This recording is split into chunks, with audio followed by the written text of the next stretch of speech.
Piece of mind, এটা হচ্ছে the true happiness, the real happiness. আপনার মনটা যদি প্রশান্ত থাকে, আপনি যদি মনোদৈহিক প্রশান্তির মধ্যে থাকেন, you are the happiest person in the world.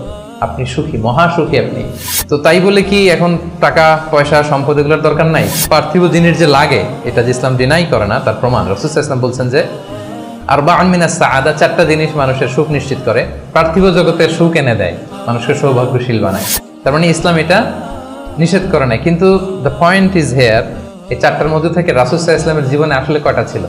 এটা প্রমাণ করে যে এগুলো হলে জীবন স্মুথ হয়, সুন্দর হয়, বাট এগুলোই সুখ শান্তি দেওয়ার আসল টুলস না। মনের সুখই আসল সুখ। আপনার মন, আপনার হৃদয়টা, আপনার হার্ট, আপনার সোল, এইটা মানে পিস অফ মাইন্ড আছে কিনা, এইটা আপনি খেয়াল করবেন। বাহ্যিক অনেক জিনিস আপনার মানে চোখ ধাঁধানো মনে হতে পারে, ওইটা কিন্তু আসলে সুখ না। সুখ আসলে কোথায়? হৃদয়ের সুখটা, মনের সুখটাই আসল সুখ। আপনি দেখবেন যে অনেক অনেক সম্পদশালী, অনেক টাকার মালিক, অনেক নেম ফেম, কিন্তু ফ্যামিলিতে সুখ নেই, ঘরের ভেতরে তার অশান্তি, এরকম আছে না অনেক? আসলে কি সে সুখী? টাকা পয়সার তো শেষ নাই, মিলিয়নিয়ার, বিলিয়নিয়ার, মাল্টি বিলিয়নিয়ার, বিশাল বিজনেস ম্যাগনেট, কিন্তু ঘরে স্ত্রীর সাথে ভালো সম্পর্ক নাই, ছেলে মেয়ে কথা শোনে নাই, তো অহরহ এখনকার সময়। আসলে কি সে হ্যাপি? কি বলেন? চিত্তে শান্তি নাই, মনে সুখ নাই। মনের সুখ আসল সুখ। অনেক টাকার মালিক, ঘরে 8-10টা কাজের লোক, কয়েকটা বাবুর্চি, কিন্তু খেয়ে হজম করতে পারে না। আছে এরকম প্রবলেম অনেকের? বলেন তো, যার ডাইজেস্টের সমস্যা, ডাইজেস্ট হয় না, তার কত কষ্ট।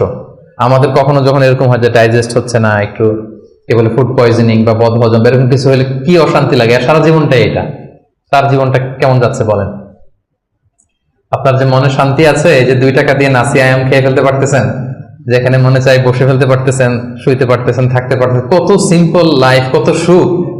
এরপরেও আমরা যদি সুখ খুঁজে না পাই, আপনি একটু ওদের দিকে তাকান, কিছুই হজম হয় না, তাদের কি অবস্থা?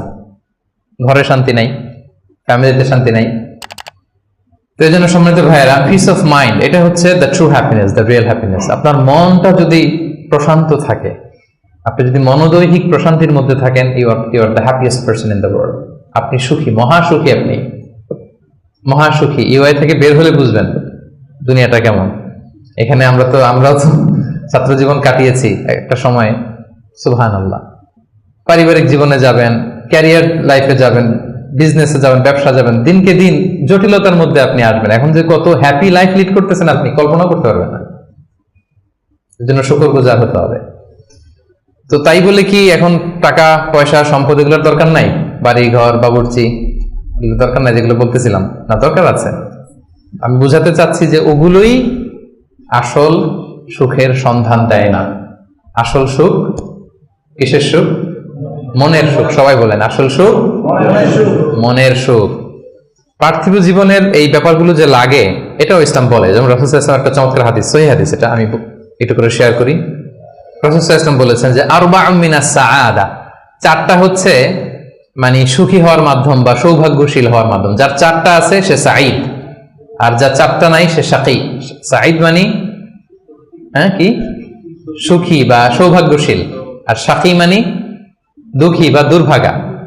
তো সুখী কারা বা সৌভাগ্যশীল কারা? রাসূল সাল্লাল্লাহু আলাইহি ওয়াসাল্লাম পার্থিব জিনিস যে লাগে, এটা যে ইসলাম ডিনাই করে না, তার প্রমাণ রাসূল সাল্লাল্লাহু আলাইহি ওয়াসাল্লাম বলছেন যে আরবাউন মিনাস সাআদা, চারটা জিনিস মানুষের সুখ নিশ্চিত করে, সুখ এনে দেয় পার্থিব জগতে, দুনিয়াবি হাইসিয়াতে আর কি। 1 নম্বর হচ্ছে আল মারআতুস সালিহা, নেককার স্ত্রী।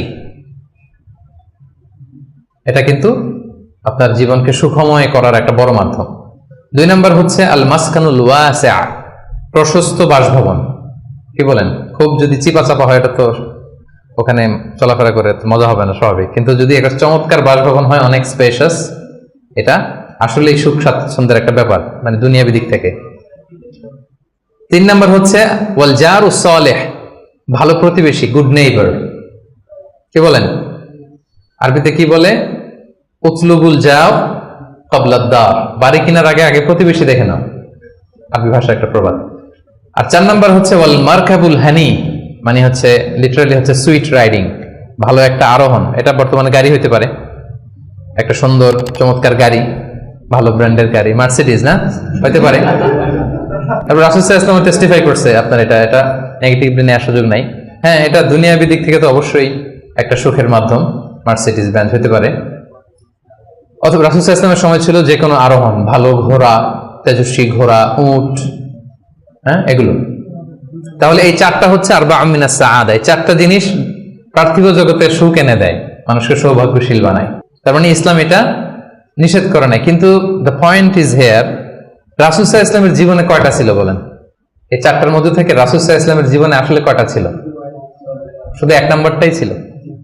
যদি আপনি মানে একেবারে সঠিকভাবে চিন্তা করে দেখেন, এই চারটা জিনিস থাকলে যে জীবনটা খুব স্মুথ হয়, রাসূল সাল্লাল্লাহু আলাইহি ওয়াসাল্লাম বলছেন কথা ঠিক, কিন্তু ওনার কয়টা ছিল?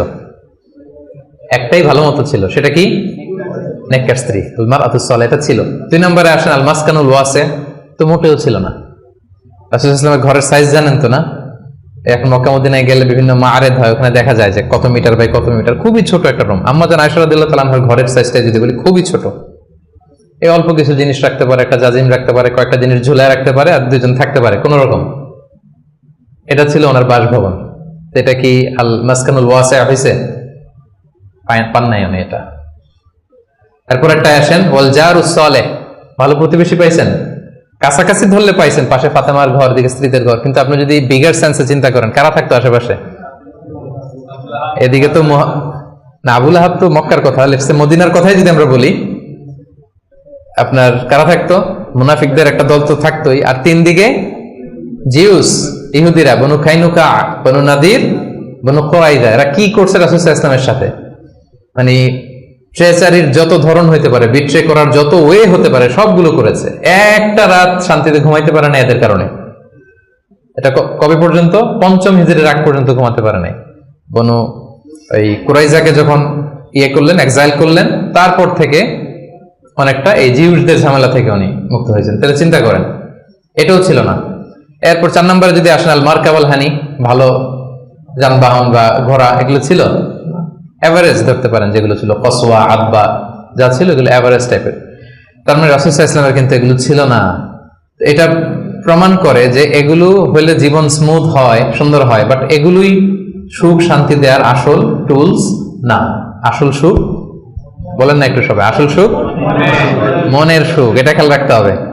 এটা আমি কোথা থেকে নিয়েছি? এটা হাদিস থেকে নিয়েছি। এই যে রাসূল সাল্লাল্লাহু আলাইহি ওয়াসাল্লাম বলছে যে লাইসাল গিনা আন কাসরাতিল আরাব, অনেক সম্পদ থাকলে এটাই অন্তরের মজা, শান্তি, প্রাচুর্যতা না। ওয়ালাকিন্নাল গিনা গিনান নাফস, মূল সুখ হচ্ছে অন্তরের সুখ, মূল ধনাঢ্যতা হচ্ছে অন্তরের ধনাঢ্যতা। আপনার অন্তর হ্যাপি তো সব হ্যাপি। আপনি না খেয়ে, সামান্য খেয়ে, আপনি ছোট্ট ঘরের ভিতরে আপনি সুখ আর সুখ, এরকম ফ্যামিলি আছে না? আপনারা কি মনে করেন যে রিক্সাওয়ালার যে বস্তির ভেতরে কুড়ে ঘরে কোনো সুখ নাই? কথা বলেন, আছে না? আছে। এদেরকেও আল্লাহ সুখের সন্ধান দিয়েছেন। তো নট নেসেসারি যে আপনার টাকা পয়সা এগুলো হইলেই সুখ হবে না। আরেকটা হাদিস আমি ইবনে মাজাহ থেকে একটু শোনাই, খুব চমৎকার হাদিস। হাদিসটা সুনান ইবনে মাজাহ এসেছে, মান কানাতিদ দুনিয়া হাম্মাহু ফারাহাল্লাহু আলাইহি আমরাহু ওয়া জাআলা ফাখরাহু বাইনা আইনাই। লম্বা হাদিস, আমি অর্থটা বলি। হাদিসটা একটু খেয়াল করেন আমার সাথে। রাসূল সাল্লাল্লাহু আলাইহি ওয়াসাল্লাম বলেছেন, পার্থিব চিন্তা যাকে মোহগ্রস্ত করবে, মানে যে দুনিয়া নিয়ে পেরেশান, তার কি হবে দেখেন? তার কাজকর্মে আল্লাহ তাআলা অস্থিরতা ঢেলে দিবেন, সে অস্থির হবে। দারিদ্রতা হবে তার নিত্য সঙ্গী, এবং এই পার্থিব স্বার্থ সে ততটুকুই পাবে যতটুকু তার তাকদিরে লেখা আছে, এর বেশি পাবে? অস্থির যদি হন, আপনি পেরেশান হন, যত পেরেশান হন, আপনার তাকদিরে যা লেখা তার চেয়ে 1 ইঞ্চিও বেশি পাওয়া যাবে নাকি? যাবে। আর যার উদ্দেশ্য হবে আখিরাত, আল্লাহ তার সবকিছু স্মুথ করে দিবেন, সুবহানাল্লাহ।